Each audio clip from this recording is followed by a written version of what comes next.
flame on max. I'ma keep it going till there ain't nothing left. Going till there ain't nothing, keep the flame on max. I'ma keep it going till there ain't nothing left. Going till there ain't nothing, keep the flame on max. I'ma keep it going till there ain't nothing left. This is the Doghouse Sports Podcast. It doesn't make sense. It doesn't make sense. So why would you let Dougie Hamilton walk? Your goalie, your goalie for the future, Alex Nedeljkovic, I think his name is. I can't pronounce his name. Long European last name, but him and Jake Bean, who's a solid defenseman. You let three good players like that go for money reasons, for cap reasons. Just to offer sheet Jesperi Kotkaniemi on an overpaid offer sheet, just to get back at Montreal for offer sheeting their franchise player 2 years ago. Like to people listening to this, like, does this make sense? Like, does it make sense? That's a head scratcher. It doesn't make sense. Like, what a horrible business decision. Like, thinking with just straight emotions, like, that is just terrible thinking. Like, I've always said this, like, emotional decisions are always terrible ones. And that was an emotional decision, and it was just fucking terrible.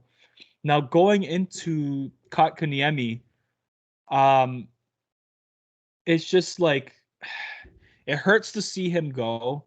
I'm very worried that he could really blossom in Carolina. I honestly, making $6.1 million, I don't think he would have played good enough for Montreal this year to really be on a 1-year deal. Yeah, I don't think he would have been good enough, played well enough to really show that he was worth that money. I think Montreal, along the lines, fucked up his development in many ways. I mean, I think the player has to take some accountability too, but Montreal has a really terrible history of just ruining players, like absolutely ruining players. It just, fuck. It's so frustrating, man. Like, it's so frustrating. Galchenyuk was another example in Montreal. Again, look at third Gal overall. now. Yeah, third overall pick. Supposed to be the franchise center of the future back then. And I mean, there were some issues on his part too, but not letting him play at center and, keep on constantly switching his line mates. Just like with Kotkaniemi, he was always like, I don't get this coaching staff, like, at times, like this Habs coaching staff, like all the ones they've had, like, how do you expect a player to develop if you keep on moving him up and down the lineup, scratching him, sending him to the minors? What kind of message are you sending? Like how's that? Like, how are you supposed to develop somebody if they can't develop chemistry with anybody? Yeah. Because you don't, like, he had him all over the lineup, and it's like, oh, for like a game or two, he'd be with Gallagher and Tatar, and then another 3 games he'd be with on the fourth line with fucking Arturi Lehkonen and Yoel Armia. And it's like, okay, yeah, maybe they played good, and then he'd move them somewhere else, or he'd scratch them. It's like, how do you, like, I don't understand.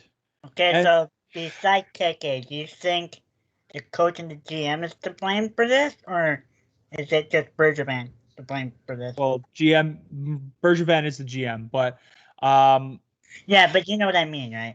Yeah, honestly, to blame for it, that's a good question. Like, it's a little bit of everybody. And another thing too, I remember when they drafted Jesperi in 2018, they did say that he was about 2 or 3 years away from being NHL ready, and he made the opening night roster for Montreal, like, right off the bat. And even I was scratching my head, and I was like, the draft experts and the insiders were saying, like, he's about 2 years from being NHL ready, and here he is, opening day against Toronto, and he's playing.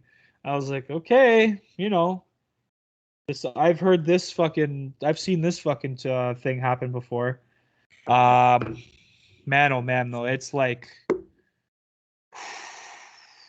to answer your question, I think it's a little bit of everyone's responsibility. I think every party, coaching staff, management, and Kotkaniemi himself have to be held accountable.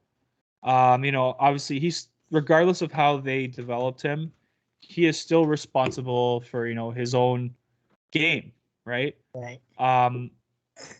I still think again they should have told him. This is what I thought about earlier this like last week, after I heard the news about him leaving. If I was Mark Bergevin, so July 2018, I signed him to or no, I let him. I say, what, kid, you're not ready yet, so you go play another year in Finland. You come back to camp next summer, July 2019. You come back in 2019. We'll see how your progress looks. Your body, if you developed a little bit, you develop muscle. And then you come to camp. We'll sign you to an entry level deal. And we'll see what happens from there. Maybe he plays well in camp. Maybe a little bit of progression. Maybe not. Say, what, kid? You're not ready yet. You're still not ready yet. You're almost there. Go play in Laval for a year. And, show us what you got. Playing more professional hockey. That's what the right approach would have been. But this fucking organization has done it to so many players, especially with centers and forwards over the years. Like, I can name so many, like, that they fucked up developed. Like, they developed and they just fucked up. Like, or they didn't develop and they fucked up. Sorry, that's the right word to say. It's just, it's frustrating, man. It's frustrating. Another one. And you know what? Like, you look back at it now, they should have just drafted Brady Tkachuk because, like, Brady Tkachuk is great. And now 3 years later, we don't even have KK anymore. So what's the point? Dang.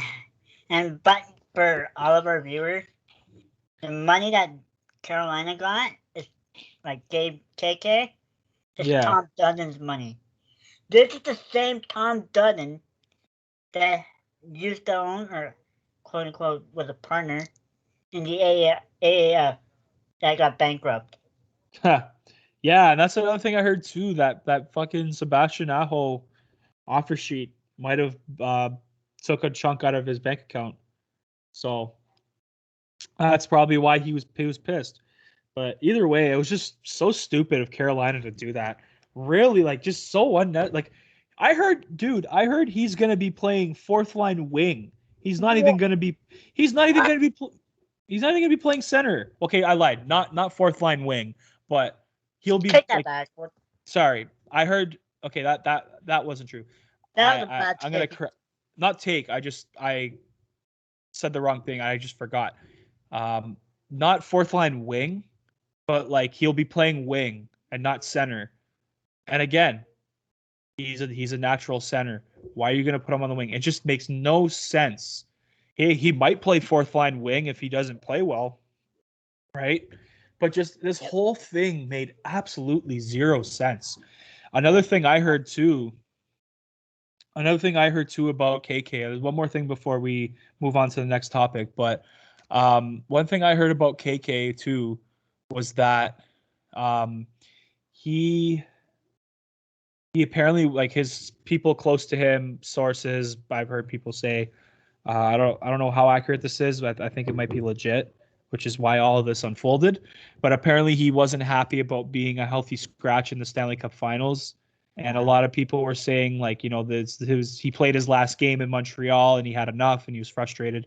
Even like in his thank you, like, he posted on Instagram, he's like, thank you to the city, but they always do that when they leave a team, right? Yeah. And he said, I remember he put, it was time to move on. So you can take that any way you want, but yeah. So that might be an indicator saying he was just like, I'm fucking done with this team, and that's it. So